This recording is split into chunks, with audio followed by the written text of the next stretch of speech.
இந்த பையபுள்ள வசமா கம்பெனியில் இருக்கிறவங்க எல்லாருக்கிட்டையும் மாட்டிக்கிச்சு. நம்ம சர்ப்ரைஸ் ஆனிவர்சரிக்கு ப்ரௌனி செஞ்சு அனுப்பினோம் இல்லைங்களா, அதை வந்துட்டு வாட்ஸ்அப் ஸ்டேட்டஸில் வச்சுக்கிட்டு எல்லாருக்கிட்டையும் மாட்டிக்கிச்சு.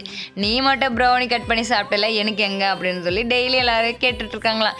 என்ன பண்ணுறதுன்னு தெரியாமல் என்கிட்ட வந்து எனக்கு ப்ரௌனி 1/2 kg செஞ்சு கொடு, அது 20 பீஸாக கட் பண்ணி கொடு அப்படின்னு கேட்டுச்சு. மனசாச்சே இல்லாமல் பேசுகிறிய மாமா, 20 பீஸ் நான் எப்படி கட் பண்ணி தரதுன்னு கேட்டேன். உன்னால் முடியும் எப்படியாச்சும் கட் பண்ணி தான்னு கேட்டாங்க. கண்டிப்பாக என்னால் முடியாது, மீன்ஸ் தான் நான் 1 kg செஞ்சு கொடுத்துட்றேன் அப்படின்னாங்க. சரி முடிச்சிட்டோம் அப்படின்னு சொல்லியாச்சு. என்ன பண்ணுறது, ஒன்று கொடுத்தா நல்லா கொடுக்கணும், இல்லைனா கொடுக்கவே கூடாது. ரெண்டும் சேராமல் சின்ன சின்ன பீஸாக கொடுத்து அவங்க மனசை வந்து கஷ்டப்படுத்துறது, என்னப்பா உன்னை நம்பி கேட்டு இந்த மாதிரி கொடுக்குறியா, அசிங்கப்படுத்துகிற மாதிரி ஆகிடாது அப்படின்ட்டு தான் நான் வந்துட்டு என் புருஷன் கௌரவம் தானே நம்மளுக்கு முக்கியம் அப்படின்னு மீடியமான சைஸாக கட் பண்ணி கொடுத்துட்டேன். நல்லா ஃபஜ்ஜாக கிரிங்கிள் டாப்போடு வந்துச்சு. நீங்களே எங்கிட்ட ஆர்டர் பண்ணுறது இருந்தால் கீழே இருக்க வாட்ஸ்அப் நம்பருக்கு மறக்காமல் வாட்ஸ்அப் பண்ணி ஆர்டர் பண்ணிக்கோங்க. பாய்.